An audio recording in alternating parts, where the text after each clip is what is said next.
From DLA Piper, this is the U.S. Latin America Panorama podcast. This podcast series focuses on the latest developments across the Americas and globally, highlighting daily business, legal, economic, and political developments affecting businesses. This episode focuses on driving sustainable development in Latin America, a conversation with CAF's Rosalía Román, along with DLA Piper partners Francisco Cerezo, chair of the U.S. Latin America practice, and Mauricio Halpern, partner in DLA Piper Chile.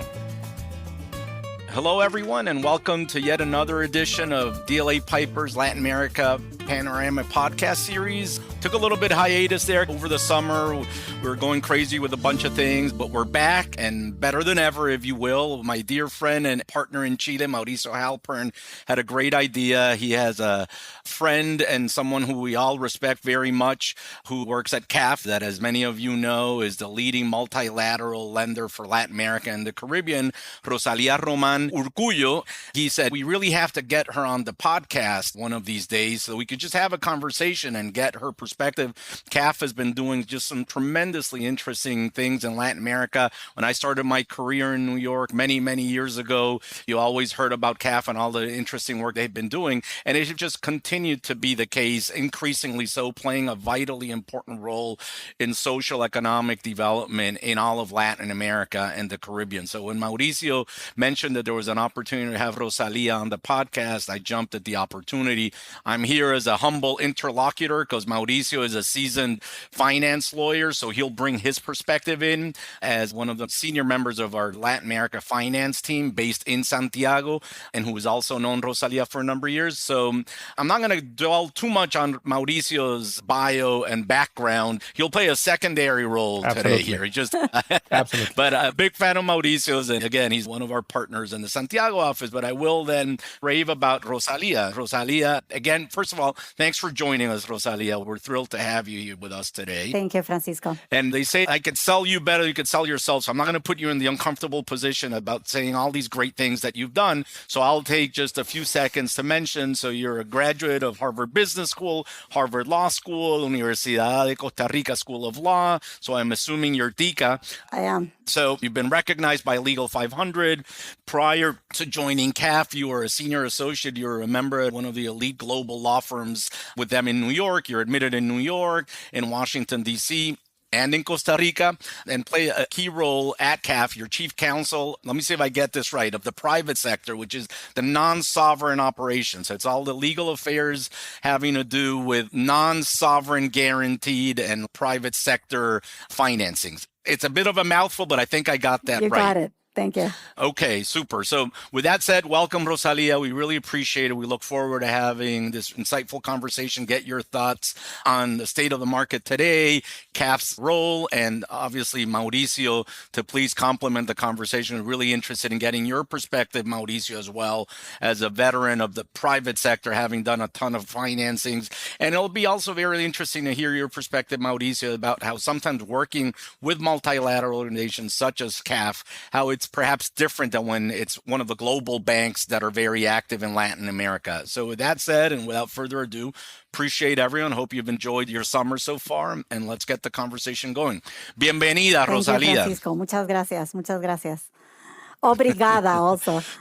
There you go. There you go. You got to cover all of the CAF languages, right? So I don't want to put you on the spot, but why don't we rewind? Because I think a lot of our listeners, audience are fully aware of what CAF is, but perhaps we could rewind a little bit. I'm not going to ask you to give us a history lesson of on October 22nd, 19, whatever, but if you could just rewind and give us a little bit of the history of CAF's roots, and then from there, would really want to get your perspective on what its mission is and its vision and its purpose. But maybe rewinding a little bit and starting from the beginning of what you could tell us as to how CAF was founded and just put it a little bit in context and set the table. No. Thank you very much. CAF was founded as Corporación Andina de Fomento. Nowadays, as you said, the bank has grown a lot and we've expanded, and it's now Banco de Desarrollo de América Latina y el Caribe. We provide, since the beginning, advice and financial support to both the public and private sectors of now 23 shareholder countries. So we do financing operations, but also equity investments. And we're dedicated also to generating knowledge and strengthening public policies across Latin America and the Caribbean. Of course, always very focused on improving the quality and impact of the projects that we promote. So some of the key strategic objectives are sustainable development, integration of Latin America and the Caribbean, and generally to enhance the well-being of Latin Americans and Caribbeans. So that's what we do. Again, the bank has grown significantly during the last years. And well, thank you very much for having me. I'm super happy to have this conversation, to talk a little bit more about what we're doing, particularly on private sector and non-sovereign operations. And happy to be here in Chile, which is, of course, a beautiful country and also a very important country for the bank. And just to be clear, because I think there's a misconception that CAF is only countries from Latin America that are, let's call it shareholder or supporting or member countries. There are countries outside of Latin America proper who do participate in CAF, correct? Yes, but those are Spain and Portugal. So those are the two member countries that are not Latin America and Caribbean. Yet they fully participate in the whole operations of the bank, just like all the others, even though they're not in Latin America. Got it. Super. Okay, well, so why don't we get going? And then one of the things that'd be interesting to understand is obviously CAF is a household name in these circles, but there's a number of other really interesting multilateral that also do really important work, including in Latin America, helping with economic development in Latin America. Can you maybe give us a sense of how CAF is different from other multilateral organizations? Why don't we start with that? Yeah, thank you. Thank you. Look, that's a great question. And I think what truly sets us apart is that this is the Bank of Latin America and the Caribbean for Latin America and the Caribbean. We have this regional identity, which I think gives a unique sense to the bank in terms of purpose and proximity. We are all working and living in the region and for the region. I think we're very close to member countries. We're also very close to just generally all the clients and the operations and transactions that we're working on. And our governance structure is absolutely rooted on the region, which means, Francisco, as you can understand, that we can respond with agility, relevance, and truly a deep sense of ownership. So, we're guided by the priorities of our countries and our clients in the region. We're just here all the time. So I think that's what makes us different. So, Mauricio, let me bring you into this portion. I'll put you in a tricky position and be careful what you say, right? Because you don't want to offend anyone. I know. But you've worked on a number of financings over the years. You've worked when it's private sector, public sector, multilaterals. What is your appreciation of working with CAF in one of these complex financings as opposed to perhaps another multilateral, or even indeed as opposed to private sector lender like one of the global banks that's active in the region? Well, thank you, Francisco. And definitely, I think having CAF very active in the market, it creates a lot of impact in different clients. And most important, what Rosalía is doing in terms of private sector.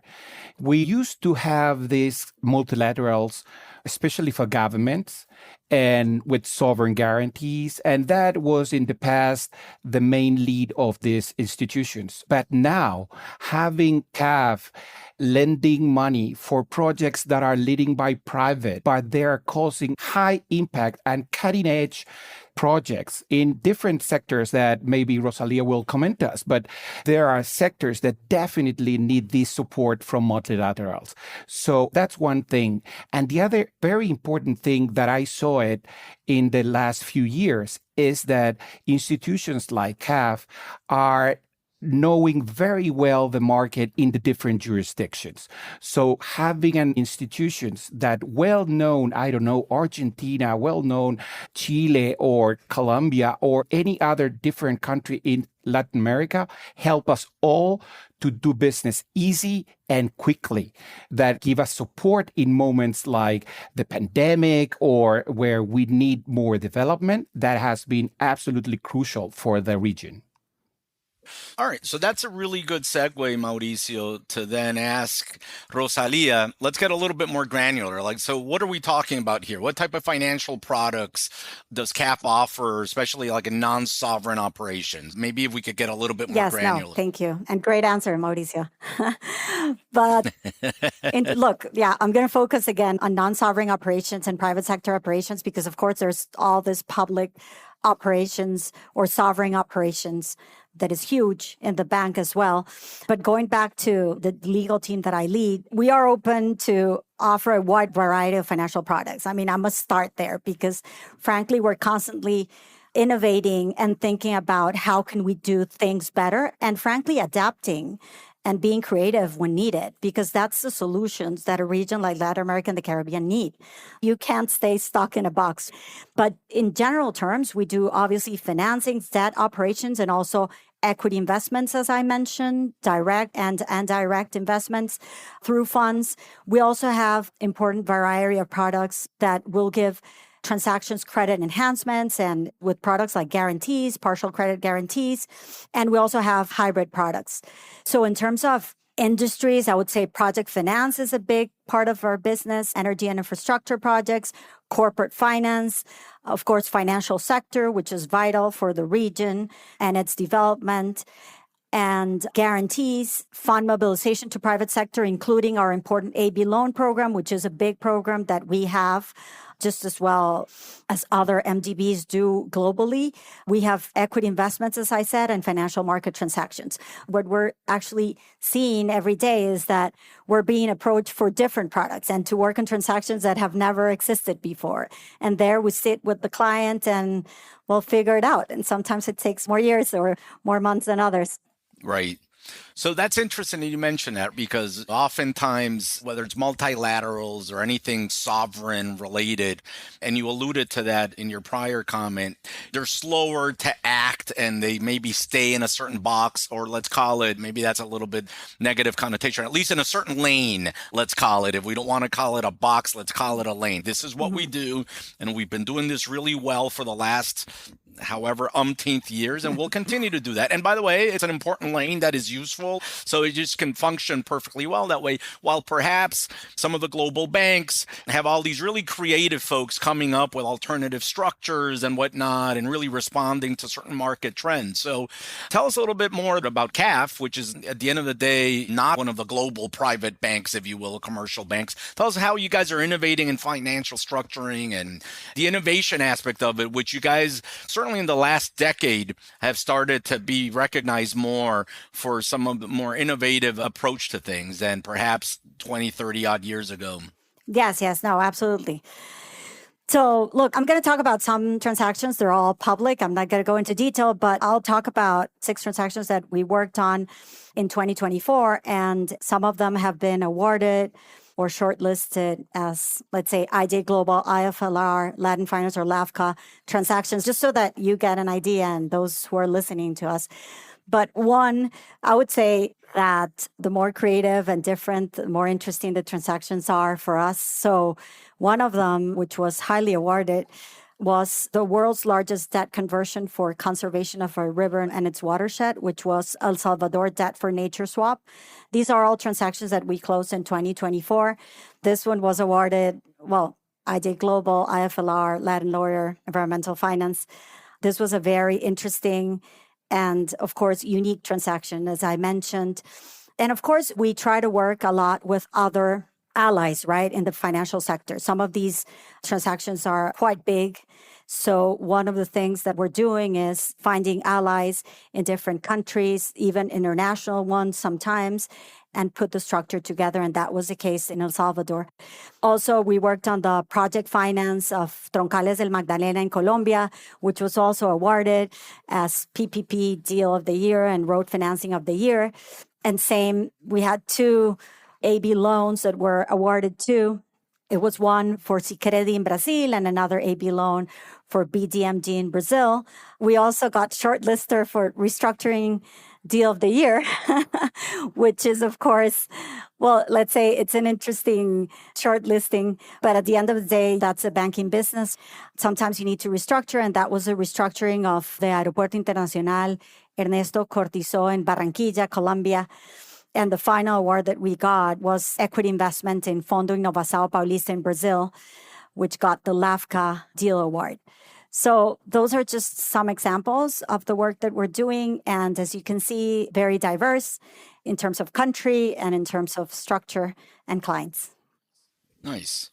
Mauricio, any thoughts you want to share? Yeah, indeed. I would like to remember one of the deals and one of the key things that shows how flexible and how dynamic CAF is, and it's multilaterals, all of them.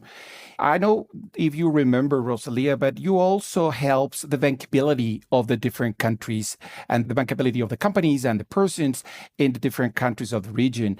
And the fact that you can also act in front of the commercial banks, as you mentioned, Francisco, because sometimes commercial banks doesn't go deeper into the economies of our different countries, but CAF supported them and said, you have to go and get them. And for example, for the green energy, for the green projects, I know that CAF is one of the pioneers on those, and also in the blue energy projects or the blue economy. Maybe you could share us all those deals that with DLA we have been seeing with you, trying to assist you, and how groundbreaking are all those deals? Yes. Though, look, I think on the green side, I would like to focus on the green bank transactions because, of course, as you mentioned, there's a big Oceans initiative as well. Yeah. But I think on the private sector, I have more to tell you that is non-confidential on the green side at this point. Perfect. Look, we've closed transactions with some of the most innovative and leading energy companies active in the Latin American region. This is true from Chile, Brazil, Peru, Mexico, Colombia, Dominican Republic, and Central America. There we finance clean energy projects, different technologies. That's one. And I think, Mauricio, we've been on the same table for some of the Chilean deals.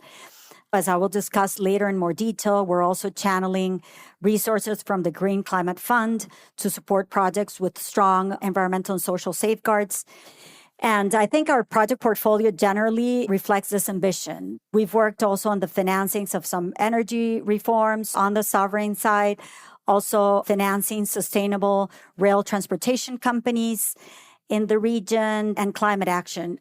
One thing that I want to mention on the non-sovereign side, which is quite interesting, is that we're also financing state-owned companies and also cities and municipalities. So there's a big cities program as well and state-owned companies because, as you both know, some state-owned companies and certain industries are extremely relevant for Latin American countries. And some are pretty amazing companies that are paving the way forward in their industries.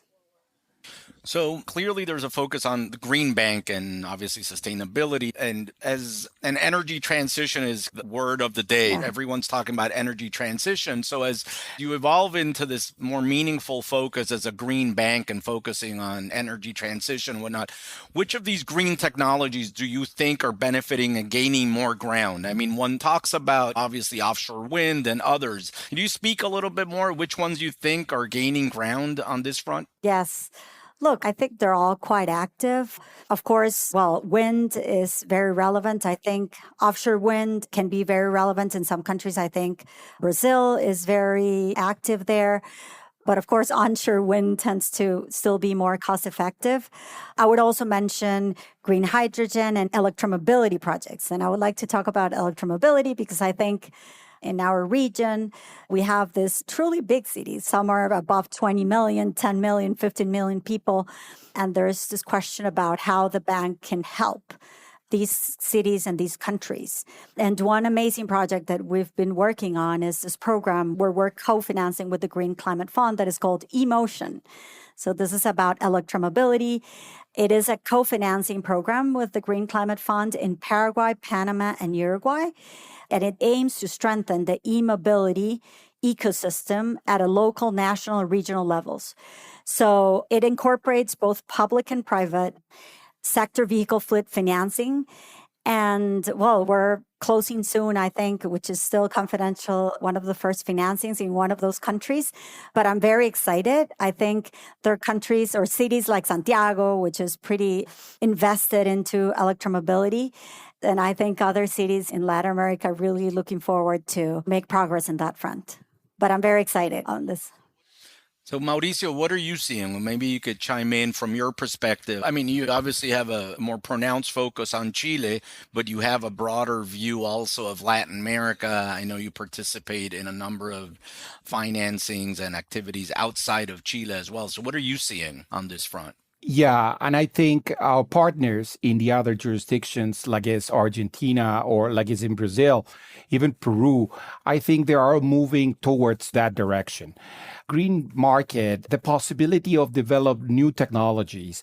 I'm thinking about, for example, Uruguay, where the train was key in order to improve transportation and decrease or mitigate the effects against the environment in that country. Same happened in Chile, for example, that we have, as Rosalía said, a very large city where the support from the multilaterals was key in order to change the buses from those very contaminated ones to the electrical ones. So the possibility for the governments, but also most important for the privates, to accede to all those financings, it's fantastic. And give the opportunity also to target different legislations or different terms in the negotiations of the contract that it's more sophisticated, but institutions like CAF, for example, they feel pretty comfortable on those legislation, so it makes things easier and the foreign investment coming into the different countries. So definitely that's the direction that I see that will come for the next years.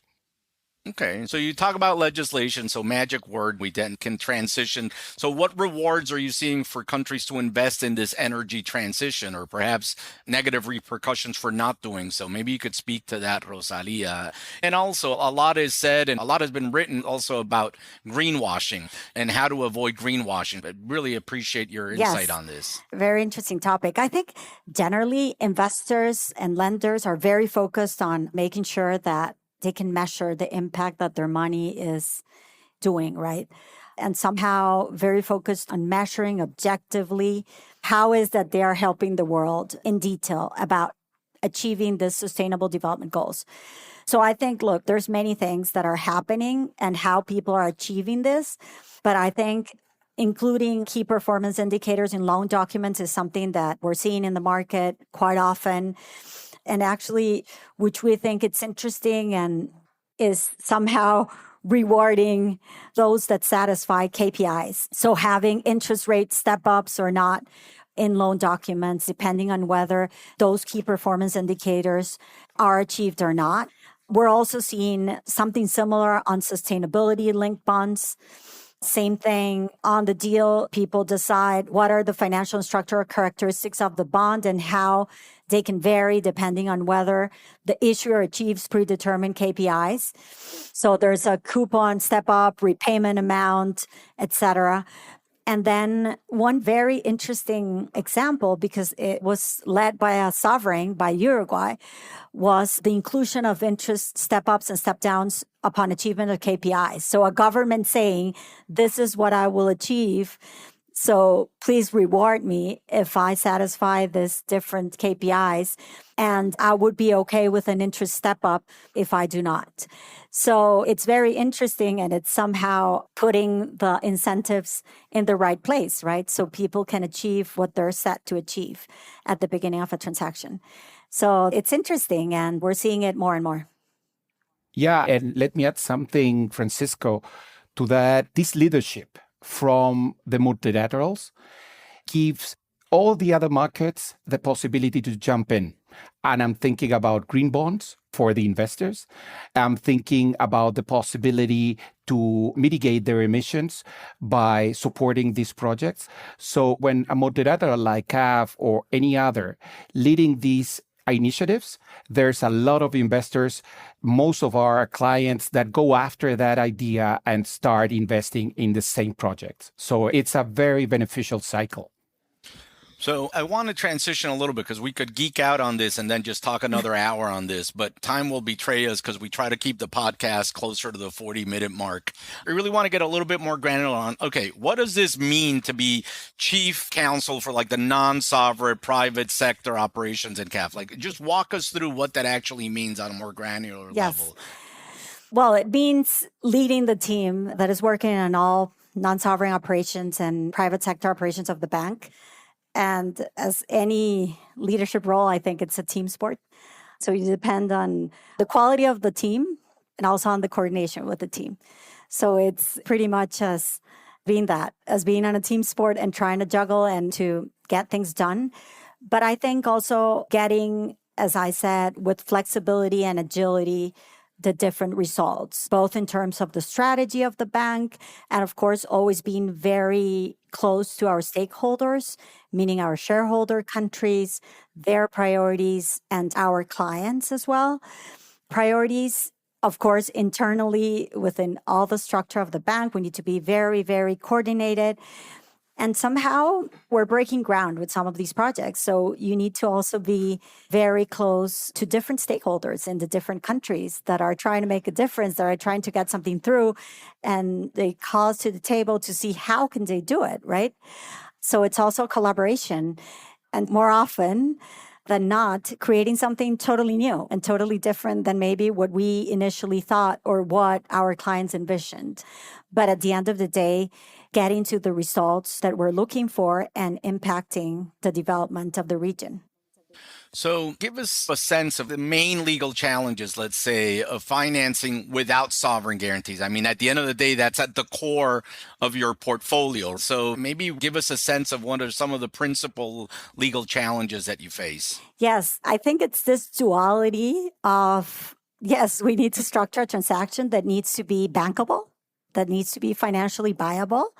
Because as I said, in many of our transactions, we're looking forward to mobilize capital from other regions in the world. So it needs to be solid, bankable from a financing perspective. But we also, at the very heart of the bank, we need to further our strategy, right? And achieve the development goals. So this is what we're doing all the time in every single transaction. And I would say, well, the challenges are pretty much putting a very solid structure together, considering many jurisdictions, many stakeholders, and close it and make it possible, which takes a lot of work and creativity, I would say, a lot of negotiations and a lot of trying to put many interests together, somehow blend them in and get the project done. So I'm going to shift now dramatically because I'm being sensitive to time. I wanted to ask you about AI, which of course everyone's talking about AI, and I laugh. I'm getting more steeped in AI, but we all get that AI is just having a tremendous impact. I do want to ask a more open-ended question. In the last minutes that we have, both you and Mauricio could talk about some trends and perhaps some other more open-ended observations. If you could speak to maybe some of the trends that you see, whether they're legal, economic, political, or let's call it policy-oriented, not to get into the weeds of politics of left, right, or center. Both of you, I'd really appreciate your thoughts on what are the more salient trends that you're seeing in the region. Yes, thank you. And obviously how they impact CAF and the financings generally, yes. Mau. Yep. We work with and in 23 countries, which is a lot. And we're very proud of that. I think from my personal perspective, some of the key business opportunities, a lot of them are in the energy sector. I think energy and electricity generation is just huge. There's a marked increase in global electricity consumption. And of course, Latin America is there also. We are experiencing significant growth and development of renewable and alternative energy sources. People call Latin America the lab of renewable energy. And well, Chile is just an amazing example, but you have others in the region. You have Costa Rica, you have Uruguay. There's a big diversity. And there you have wind, solar, green hydrogen, geothermal, hydropower. And of course, energy security has become a key priority for governments across the region, so you can continue growing. I think that's a very first one. energy storage and battery technologies. And Mauricio can speak about that a lot because also in Chile, I mean, this is going to be technology that will be pivotal to the integration of renewable energy into the grid and to have stability of these renewable energy production sources, both on stability on the energy supply, but also on the pricing. And of course, Latin America being one of the potential big producers of lithium and other commodities that are required, I think it's very relevant for the world. Energy transmission infrastructure, also Mauricio here could talk about some examples, very relevant, not only at a national level, but I think on Latin America regional level. I think you're seeing more and more regional projects because you need interconnection and infrastructure so you can develop all these projects. Digital infrastructure and data centers, again, exponential growth of AI. This is also happening in Latin America. It's going to be driving, and it is driving demand for digital infrastructure, data centers, and that will require substantial electrical power, more than what we have currently in capacity. And this trend is, of course, creating an intersection between technology and energy. And look, I think one thing that we always must think about as Latin Americans is how is Latin America positioned globally? What are people thinking when they think about Latin America and they are across the globe? And I think at the end of the day, we are a renewable energy resources region. Well, this is a big mining region, lithium, which is, as I mentioned, essential for energy transition, battery production. Then you have all discussions about rare earth elements and what is the capacity that Latin America would have in that space. Water and biodiversity, of course, a unique region for those purposes. And of course, agricultural production and food security. So look, I think we have a lot of opportunities in the future. Absolutely. And in a nutshell, I fully agree, Francisco, with Rosalía that, for example, we as a law firm and a global law firm, we saw it in the different continents and how the trends are coming from Europe or from the US, which is still very, very important for the region, and how all these topics that were mentioned by Rosalía are key. I think energy will continue being the oasis for all the region, where most of the knowledge and most of the developments and innovation will be needed. Hopefully, our countries will follow with the appropriate regulation. We are eager to have those regulations that are needed for more to come in terms of, for example, data center. Data center will connect the whole planet, and we need that. And financing is ready. I think the financial institutions are ready to jump in and start doing business for that. So energy, digital infrastructure, and why not the semiconductors and the CHIPS Act that it's in the US under discussion will be one of the leads that we have to follow very carefully and try to be part on those. So as we wind down, I'd be remiss if I don't take this opportunity because I think Rosalía, having been in private practice at a global firm, and then especially in her role now at CAF, surely has particularly keen insight on this. And I'd love your thoughts in closing. Before then, I ask you just to give any closing remarks you want to give and share with our audience. But just thoughts, Rosalía, on how can the public and private sectors, you've had both feet squarely in both terrains. When you're in private practice, you represent a lot of clients from the private sector vis-a-vis sovereigns and multilaterals, and now you're with one of the leading multilaterals. So having had the benefit of being squarely in both, tell us your thoughts on maybe how can it be improved, the collaboration between public and private sectors?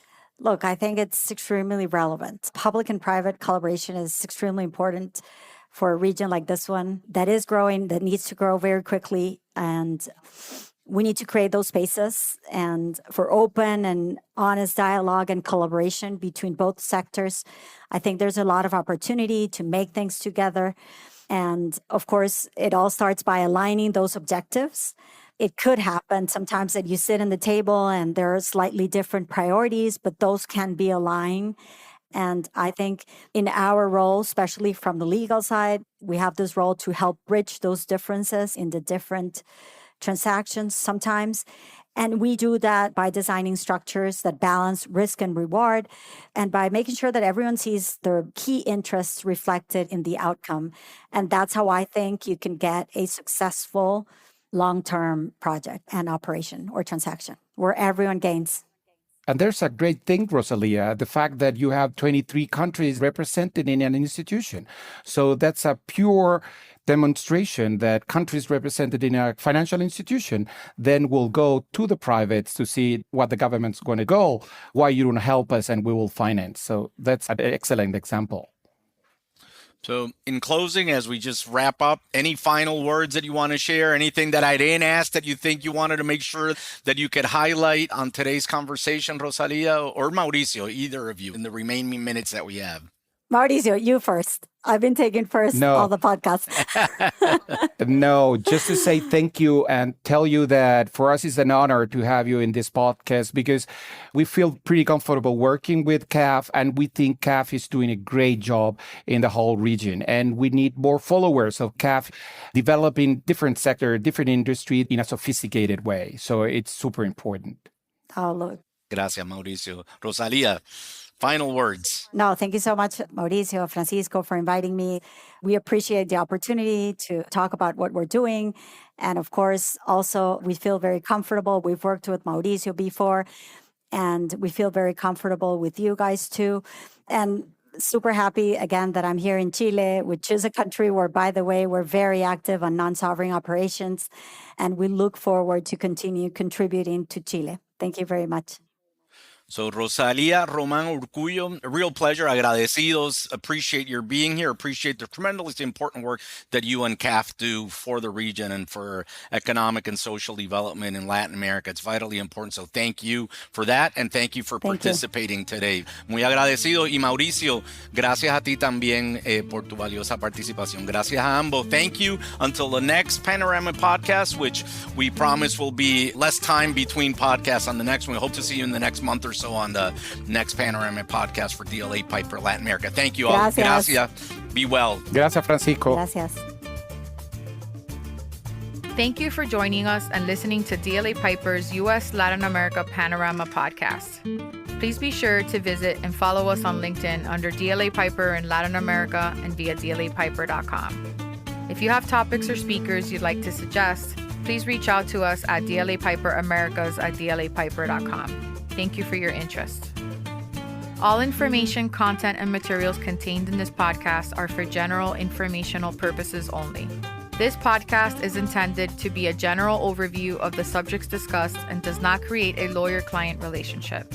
Statements and opinions are those of the individual speakers and participants and do not necessarily reflect the policies or opinions of DLA Piper LLP US.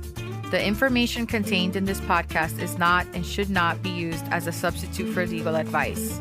No listener should act or refrain from acting with respect to any particular legal matter on the basis of this podcast without first seeking legal advice from counsel in the relevant jurisdiction. This podcast may qualify as lawyer advertising, requiring notice in some jurisdictions. Prior results do not guarantee a similar outcome. DLA Piper LLP US accepts no responsibility for any actions taken or not taken as a result of this podcast.